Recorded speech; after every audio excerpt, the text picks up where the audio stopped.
So you mind telling me your name and how you spell it? Rick Burris, Rickburris. And what is your position here? Chief Scientific Officer. And why don't you tell me a little bit about how the oyster season's been so far in 2024? So we've been open. We opened for about 10 days from the 13th of November to the 26th of. Just really quick, can you just look at me, just so? Yeah, that's. I was going to ask you that, but but you started. Okay. Okay. I'm started again. Yeah, just from the top. Okay. Yeah, we opened the 2024 oyster season on November the 13th. It lasted through November the 26th. They harvested about just a little over 700 sacks of oysters, about 65 to 65 to 70 a day. We probably had about, I believe, 20 overall. We had 24 harvesters go out, several dredgers. The majority of it were tongers, and most of them caught their limit. The limit was 10 sacks per day, and we had a lot of guys limit out. Some guys didn't. Some guys went recreational, and so we thought it was an overall success. Nice. And I got my list of questions here. Hang on. And what are you expecting from the December season? So we are going to up the sack limit for the dredgers to 15 sacks per vessel. So hopefully we'll get some more dredgers participate. The shrimp season has been really good the past few months. So we would think that as the shrimp season plays out, some of those guys will re-rig and go out and do some dredging. And we feel like we're going to have similar results. Everybody goes out, it's getting their limit or close to it. Okay. And then what about after December? What are you hoping for 2025? Well, we're going to take a look at it and see what we have left on the table, or what we think we can harvest to be sustainable, and we may try to open up another season in a January. But if not, we're going to continue restoration and hope to open another season at the end of the year. And what kind of restoration efforts have you guys been doing? So we've been doing a lot of culch plants, which have been highly successful, especially after the past couple of years. We've had really good environmental conditions with pretty good spat set, especially last year. So we've seen some good results out of that. We've also done a lot of spat on shell planting. What that is you put oyster larvae in a confined setting so the actual larvae can sit on the shell or sit on the culch. And then we grow those oysters out to a certain size, and we're able to put those on the reefs. And it reduces mortality. It kind of takes Mother Nature out of the equation and lets us set the size oysters we want. So we've been doing that and had some good success with that. We've moved some adult oysters to some places we thought they would thrive and start to reproduce. And so we've seen a pretty good result. We've seen pretty good results from all those efforts. Would you mind moving the mic up just a tad? Sorry. Yeah, no, you're all good. Yeah, that's good. You good on the outside? That's right. Good. Right there is good. All right. Actually, can you put it a little bit more in again? Yeah, right there is good. Yep, that's perfect. Okay. Yeah. I move my hands a lot, so maybe that's. No, it's okay. I like this mic because that you can't move around. You can do whatever you want. And so, I know back over in the Western Sound, you were saying you were moving some adult oysters around. Are they going more towards the eastern side? I heard that we potentially were going towards Pascagoula. Sorry.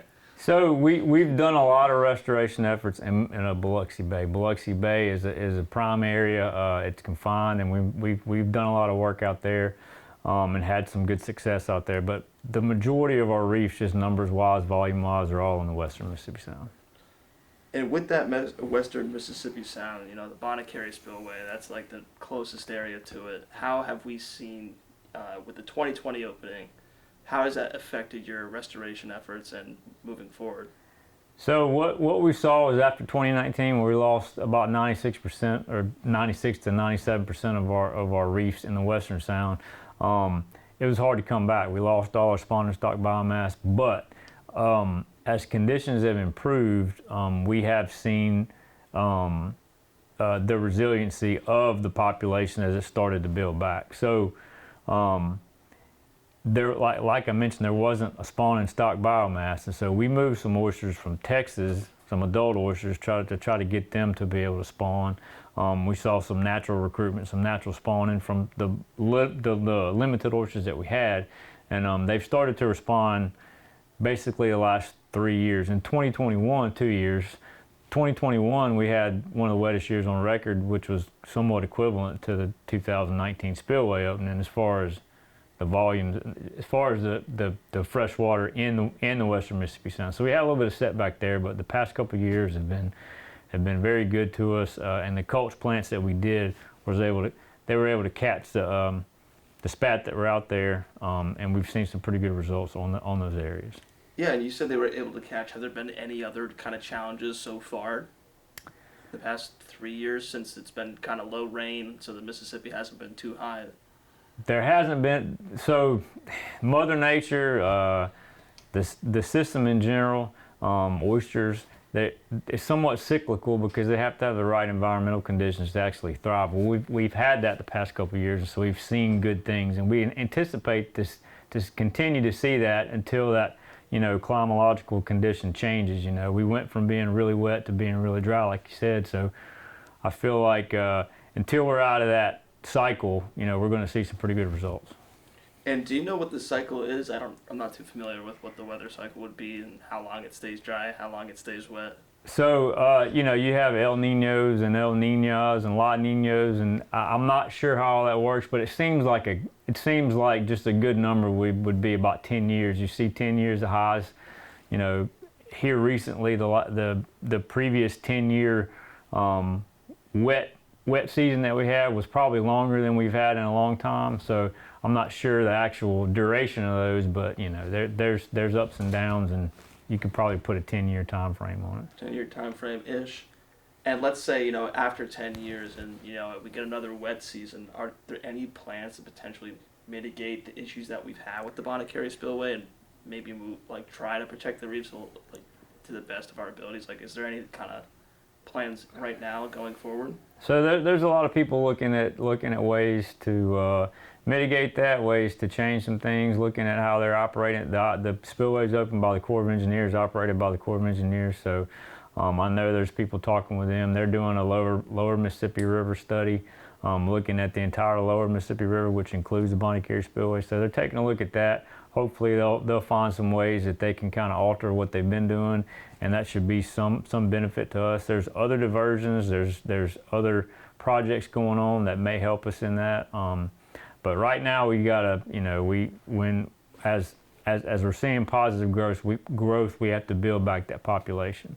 One of the things we're doing that we think is going to give us a quicker avenue to do that is we're in the process of leasing our oyster reefs, some of our oyster reefs, to private entities. And so we feel like with the private interest of those groups, they'll be able to restore those areas quicker than we could, because we lost thousands of acres of oysters, and it's a very costly endeavor to rebuild those all back at once by the state. So when we get the private individuals involved, they should be able to work on those restoration efforts, which would lead to a healthier Mississippi Sound and a healthier oyster industry. And with leasing it out to private entities, I believe that's what Louisiana does, correct? That's correct. We're using a similar model to them. Okay. And they've seen some success in their revitalization of their reefs, so we're kind of hoping the same thing in Mississippi. They've seen a lot of success. They have a different habitat than we do. So a lot of their success has to do with location, and it's the Fertile Crescent. There's a lot going on over there that benefits the oyster population. They have a lot. It's a much better environment, but they do have private industry involved, and their private industry does a good job of restoring their reefs, harvesting sustainably, and the Louisiana oyster industry is thriving. And we're kind of hoping to mirror that, even though it's not the same habitat, we're kind of hoping to mirror that for Mississippi's Western Sound. Yeah, so typically, previously in the past, we would have these fall oyster seasons, and we would open our public reefs, and the public would go out and harvest a set amount. Then we would close down in the spring and the summer.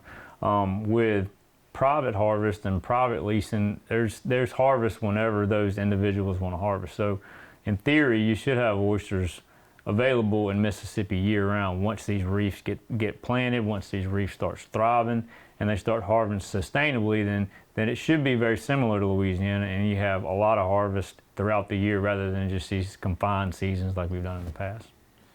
And do you know the percent that's been leased out of the reefs?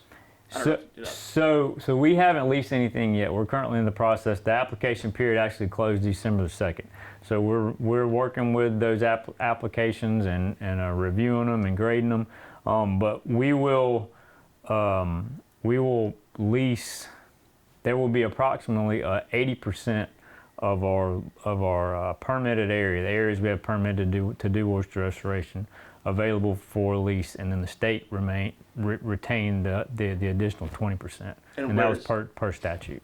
And then where is that 20% located? Is that all? So we have three large reef complexes in the western Mississippi Sound, and a couple in Pascagoula, and then a good part of the Biloxi Bay Reef. Okay. And with just kind of going back to restoring the oyster industry, how can the public help with the public land that you guys have, or how can they help? I mean, we've just leased out the private land, but how can they help the public land, the 20% that we have? So, I mean, we work through a variety of different funding streams. We work with the Department of Environmental Quality. They help us restore some of those areas. We work with NOAA. We work with, we have many different funding sources that we're able to take those funds and put into restoration efforts. There's the Nature Conservancy has a couple reefs that they're managing, and so just working with partnerships like that's always a good thing. It's very cool. And is there any, when you look forward into the future of Mississippi oystering, what would you like to see from everyone? Not just, the oysters, not just the fishermen, not just, from everyone at a federal level, state level, what do you hope to see? Yeah, so if we can work with the private industry and work with the reefs we have available, and we're able to get, the historical footprint, the majority of the historical footprint of Mississippi's oyster reefs, especially in the western Mississippi Sound, with culture on the bottom, oysters growing on it, and we're able to get those thriving oyster reefs back, that good population, you're going to see a significant increase, not just in oyster harvest, but you're going to see a significant increase in the ecosystem in general. All your fish, most of your inshore fish species, your shrimp, your crabs, all your invertebrates, they come to these oyster reefs to spawn, they come to these oyster reefs to feed, they come to these oyster reefs for refuge, and so that's where they want to be. And getting that back in the Western Sound is going to be key to a healthy Mississippi Sound, a healthy, Western Sound, because it's going to bring all those other species back, and you're going to have oysters on the bottom. And with sustainable harvest, over time, we could have a thriving oyster industry again too. So it's kind of the foundation. Oysters are the foundation that we can build an entire ecosystem on top of. Oysters are considered a keystone species. So once you have them, then everything builds off of them, yes. And let's say, because I do know about the study that the U.S. Army Corps of Engineers is doing, they're 2 years into it. What if in 3 years, when it's supposed to conclude, they say, the way we're doing things now is the best way we can do them. We can't change the way we're operating. This is the best. We've figured it out 100 years ago, and we're going to keep doing it for the next 100 years. So their primary goal in that spillway is diverting water away from the city of New Orleans, and it is effective in doing that, and it saves the city from flooding. But there's a lot of ecological impacts from that, and we get the brunt of it. The state of Mississippi gets the brunt of it. So does Louisiana. The eastern part of the Biloxi Marsh gets that as well, but the eastern part of the river. But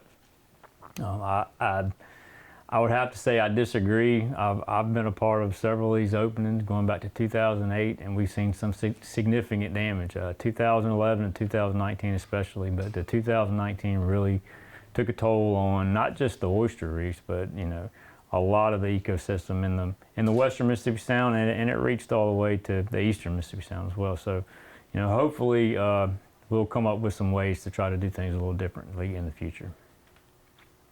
And what do you think that says about the culture of Mississippi oystermen? Just that we're still like Katrina, the oil spill, 2011 spillway, 2019 spillway. We're still here. We're still doing everything we can to bring back the ecosystem. What does that say? Yeah, so yeah, you're right. There's been a series of man-made and natural disasters that have completely devastated the oyster reefs, and as I mentioned, we're seeing resiliency. We're seeing the ecosystem come back, and we're seeing kind of on the same level the fishery come back. We don't have a lot out there now. The fishery itself is kind of the same size as what we have, and so everything's working together, it seems like, and as we grow it, we should grow the industry back too. And is there anything else you'd like to add that maybe I haven't touched upon? Good, thanks.